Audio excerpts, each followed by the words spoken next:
All right, so it's a privilege that you've joined us on yet another edition of Business Focus. My name is Kweku Temin. Today, let's discuss the poultry industry. When we're done, let's touch on the insurance sector, third-party insurance, and then we'll move into that mover who thinks the issue of malaria can be a thing of the past in Africa. We'll come down and talk about your investment. But if you missed any of our stories within the week, we'll bring it to you in the form of highlights. Let me celebrate Vodafone for helping us bring you this program. Indeed, they've introduced the Collar Ring Bank tune. Definitely, we will be looking at different issues this evening, and we're talking about the poultry industry. When we come back, I'll introduce the guests I have in the studios, and they will be sharing with us how advocacy has been able to support them. We would also have our resident guest in the studio. That's Dr. Bernard Otabil, who's a financial author and the CEO of GNA, also giving us some governmental highlights on these developments. Let's just quickly take some highlights of stories we carried throughout the weekend. Then when we come back, we would be looking at the poultry industry. Just stay. We'll be back shortly.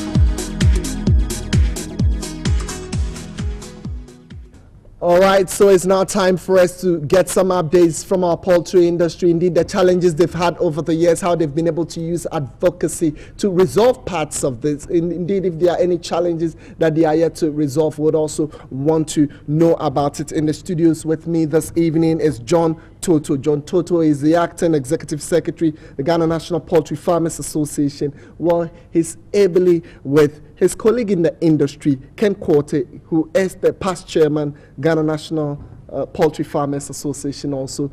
Gentlemen, you are welcome into the studios. Let me also quickly go to a man I introduced early on, but I think he needs another introduction. Dr. Bernard Otabil, he is a financial author. He's also the CEO of Ghana News Agency. He's also joined us he's been following the poultry industry for some time now. He knows there are some salient points that he needs to share with as well. There could be a touch on, but let me just take something shortly. The Ghana National Association of Poultry Farmers has resolved to use effective advocacy to change their business. Hitherto, poultry farmers made continuous losses until farmers decided to embark on an advocacy, and this initiative has birthed the Ghana recent revitalization of commercial broilers production. We'll take a story on this one. When we come back, we'll move straight into discussions.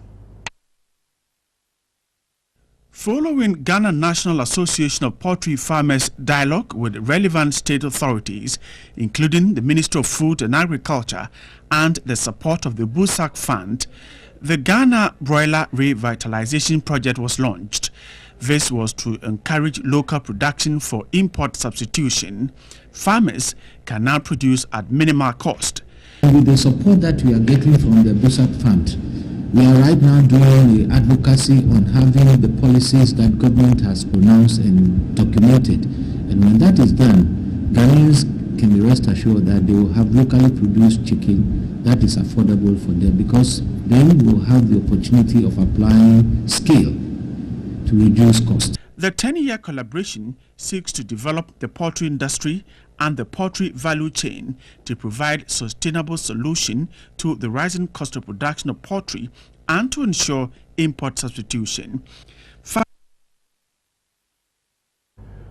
All right, so we had to cut the story midway because we obviously believe we have some of the resource persons in that story here in the studio. So why not take it live while they are here? Gentlemen, let me say a very good evening to you. Thanks for joining us on Business Focus. Let me move straight to business. And even before we touch on how advocacy has been able to help poultry farmers, Ken, let me find out from you. Quite recently, the announcement of the avian flu, that's the bird flu.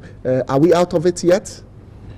Well, with such challenges, you always hesitant to say we are out of it. But I don't think we've had any recent outbreaks, or none that I have knowledge of. And so one can say that at least we are containing the challenge for the moment. All right, John Toto. Now, for you, you have birds around, and you are doing active business. Let me also find out from you. So, are Ghanaians going back to consuming poultry just like they used to, actively involved in the business is getting back to where it used to be? Yeah, the business is as normal. It never changed, even with the announcement of the outbreak of the avian influenza. Ghanaians now have come to know that the avian influenza can be contained by our experts at the Veterinary Services Directorate. So they were not worried about consuming eggs and chicken. So Ghanaians are consuming eggs and chicken. Okay, they are consuming. Dr. Otabil, I'm sure you heard about this avian influenza. Did it change your appetite? Let me take you as a neutral person. Did it change your appetite? Have you gone back to consuming poultry like you used to? Well, I've continued. You didn't even move off? No. And you've continued? I think the announcement was quite clear that indeed we shouldn't be so much alarmed about it because it was quite contained. And also, yes, you can even consume poultry products, but the preparation process could also determine whether you get avian flu or not. So it's business as usual. All right, so for you, the viewer out there, no need to get worried. We're back to consuming poultry products. And here, let's get to how advocacy has been able to shape the poultry industry today. Hitherto, the advocacy coming in, Mr. Toto, maybe I'll let you share with us some of the challenges. I mean, these are challenges you've talked about over the years. We've had you in the studios, you've spoken on several platforms, but highlight some few of the challenges that you had prior to this advocacy. Well, the major challenge was that we're not getting the attention of government to even understand and to appreciate our problems. And it was so worrying and disturbing. It was very discouraging. We kept on, and besides, coupled with our inexperience, we kept talking and talking and talking until we were able to identify what BUSAC, the BUSAC Fund, can do. So we started with the CET, where Mr. Ken Kwoti specialized in trying to understand and to help us to advocate on. Ken, share with me, what were the major challenges confronting them prior to you getting into this advocacy? Well, I think the major challenge that we faced was what we considered the unfair dumping of poultry products on our market, which was basically destroying the businesses of most of the poultry farmers, particularly those within the broiler industry. If you could step up your voice a little bit, yes. Sorry, those within the broiler industry. And so, as he mentioned, for years we had been doing advocacy on our own. Farmers, not professional advocates, or we didn't have experience in advocacy. So most of it was done just from our hearts and our minds. And as we went through the years and had little successes, but most of the time disappointments, it became apparent to us that one, advocacy requires some skill and training, and secondly, it's expensive. Has it yielded any positive results then? Well, I think the poultry industry still remains in the forefront of discussions when it comes to agriculture, when it comes to the impact that poor trade policies have had on our industries. And as such, I think we have been somewhat successful. We've also had success to a certain point with the training and funding supports that we got from BUSAC. Most particularly, BUSAC has sponsored 3 projects we have embarked upon. The first one we embarked upon was the Common External Tariff advocacy. And I believe that sometime next month, the Common External Tariff will be actually implemented in Ghana, failing any disturbances to the... Well, we are optimistic that this will take effect. But let me come to Dr. Otabil. And Dr. Otabil, give me a bird eye view when you stay a distance and you look at Ghana's poultry industry. I know you've also traveled very wide and you know how it's done in other countries. What have we not done right with our poultry in Ghana? What have we not done right? I would say quite a bit.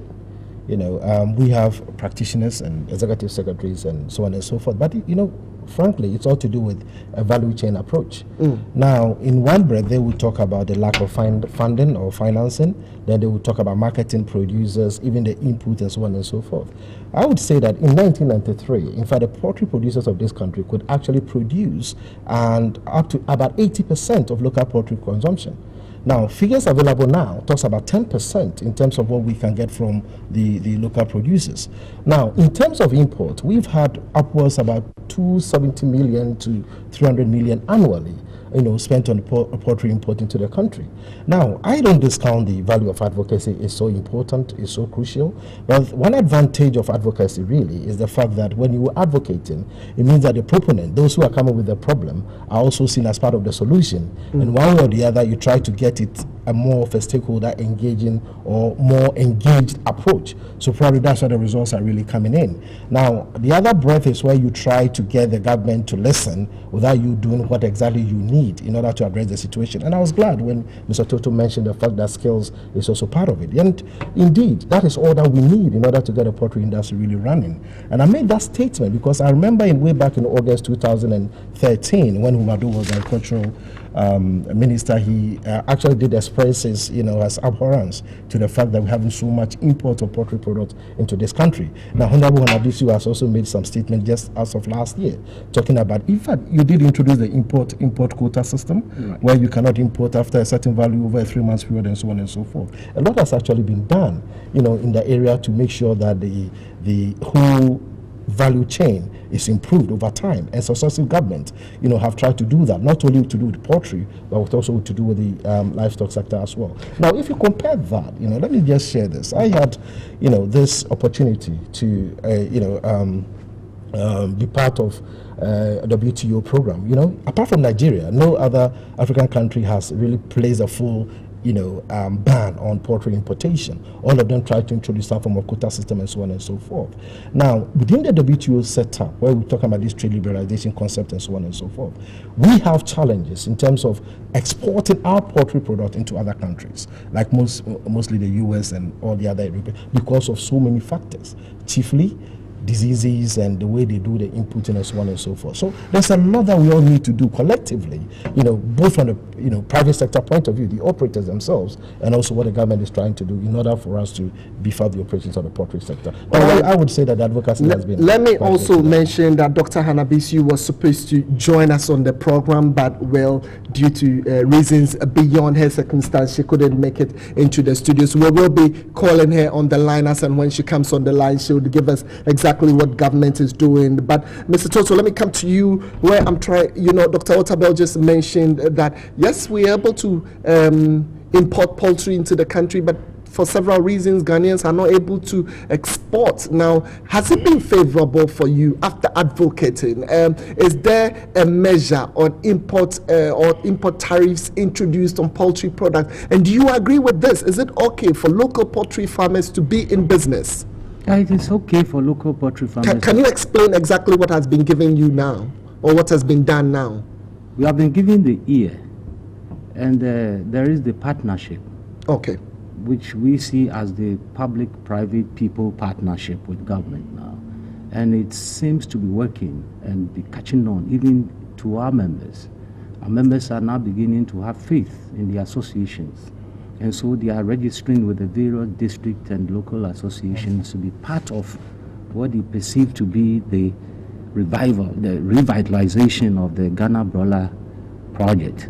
And that to us is very good. Again, we've had private investors trying to help to strengthen the value chain. We've observed through research with BUSAC funding that the exit of the value chain is very weak, especially so when it comes to processing, storage, and marketing. And like you said, we have disease issues. We are now having people from even the U.S. helping us to look at the hatchery operations and the rest of it. So, Mr. Toto, let me rudely interrupt you because I'm told the Deputy Minister has joined us on the line, Dr. Hanabisu. Many thanks. A very good evening. Thanks for joining us on Business Focus. Tonight, I'm discussing poultry. Let me find out from you as the Deputy Minister of Agriculture with special responsibility of livestock. Let me get details indeed what you or your outfit has done with the promotion of the poultry industry. Indeed, they have mentioned several challenges in the past that they used to go through. Now, how have you addressed these challenges? Well, I think before we started anything, we sat around the table with the stakeholders and we went through what was tried, the past years and what were the difficulties and how best we could go around those difficulties. And so eventually we came to a solution where we had to land the Ghana Broiler project, which was an exclusive vision for the poultry industry. So one of the main things that were expressed was that the thing that led to the failure of any project that they started was how to market these products. And also because there was so much import into the country, so it was becoming incredibly difficult for people to patronize, the fresh Ghanaian chicken because whatever comes in is frozen. So we went with the 40/60 policy, which has been working very well up to date, and that if you want to bring in any kind of poultry product, you're required to purchase 40% of the quantity you want to bring in the country. Then we will allow you to bring it in. If you will not, purchase the local product, then we are also not going to allow you to bring in, any form of import. And so far that has helped. Apart from that, of course, government continuously, gives waiver on the fee that comes into this country for poultry and livestock in general. But what we're experiencing now is that some of the feed imported, or even those who import vaccines or medications, at the point of sale, they do not take into consideration the revenue that they were supposed to have, and the government was supposed to have from them, that we use it, to pay on behalf of the Ghanaian farmers. Apart from that, some of them also, they get the weight of their goods and then they re-export it to the South region. We've put in some measures in place. We are collating all those who bring in application for waiver. The customer base. So very soon they will be required to bring an endorsement from the end user before we give them the waiver. The Poultry Farmers Association should be able to tell us that this importer, deserves to get the waiver because whatever you give them, it's sold to the Ghanaian farmer and it's not re-exported outside. And also, the pricing will have to reflect the subsidy that government puts on these goods when enter into the country. And I think that since then we've been doing well. We've had quite a good number of investors coming in. Very soon we should be seeing, I think the biggest processing plant in the country. We should be seeing it in Bokuko, Wadian, Kwanta, in the Bukavu region. We should be serving the 3 northern regions, Bonga, and even part of the Ashanti region. We have apple farms that have refurbished and gone into a joint venture with a foreign partner. Very soon they should be up and running and they should be doing about 32,000 bags a day. And we have some other investors who also, they've also come in. They want to partner some of the already existing processing plants. Some of them also want to go Dr. Bisu. Maybe before you go on, let me try to hazard this question. Now, it came up that Nigeria has been able to just totally write off importation of poultry into their country. Are we able to do that in Ghana in the near future, where we will just not allow imports but depend solely on the local poultry farmer?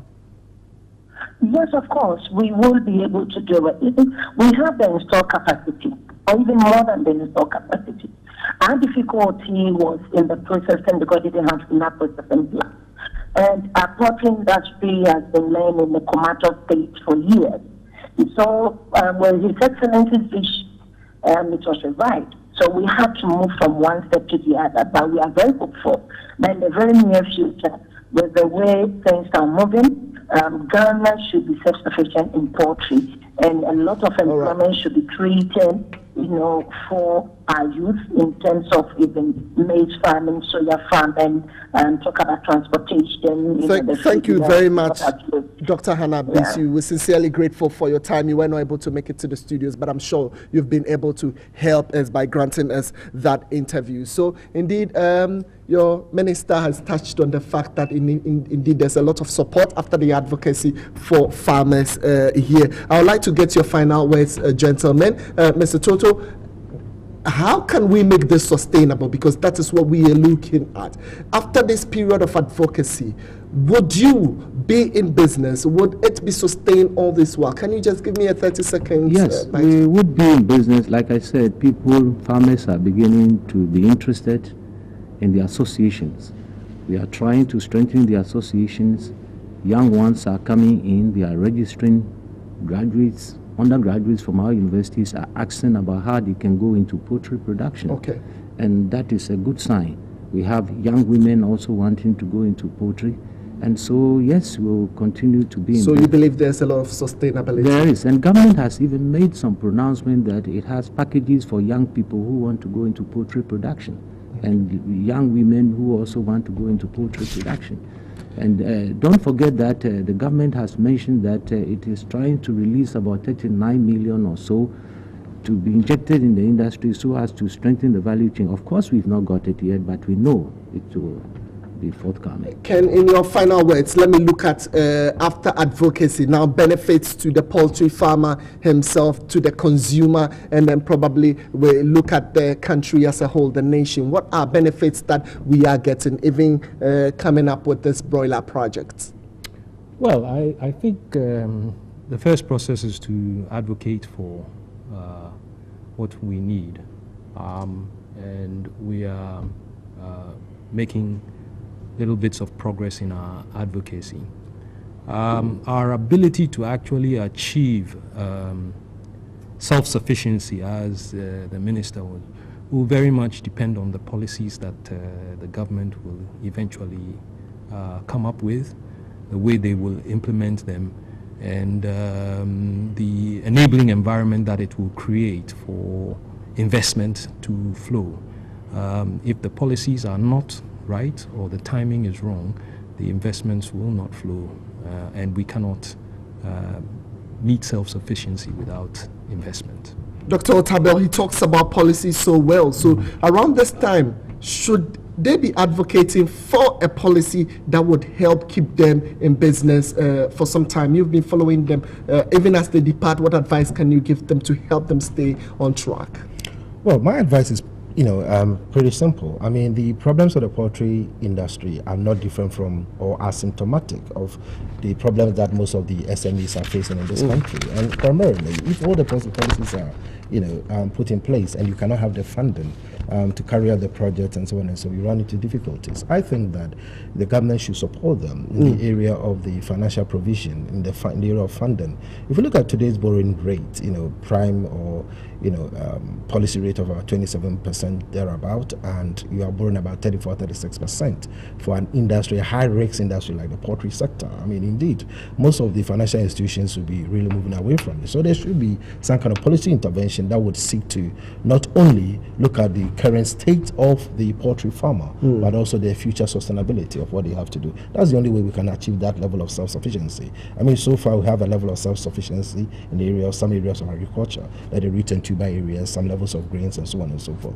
We add poultry to it, we're saving upwards about $300 million annually on this importation. And I think that in the current state in which we find ourselves, it's going to really help the economy in a very big way. So that should be one area of intervention that I would definitely it would save all of us, and I'm sure you go with this advice that if you produce enough for us, obviously we're saving all that FX or foreign exchange that we're going to use in bringing imported poultry into the country. I've been speaking to John Toto. He's the acting executive secretary, the Ghana National Association of Poultry Farmers. Also Ken Korte is a past chairman, the Ghana National Association of Poultry Farmers, and then Dr. Bernard Otabel, financial author, CEO of GNA, also joined us to give us his take on the poultry industry. We had the opportunity to call Hannah Bisi, who's the Deputy Minister of Agriculture in charge of livestock. When we come back, we're interacting with the mover, Alejandro Pons, who believes that malaria can be taken out of the country,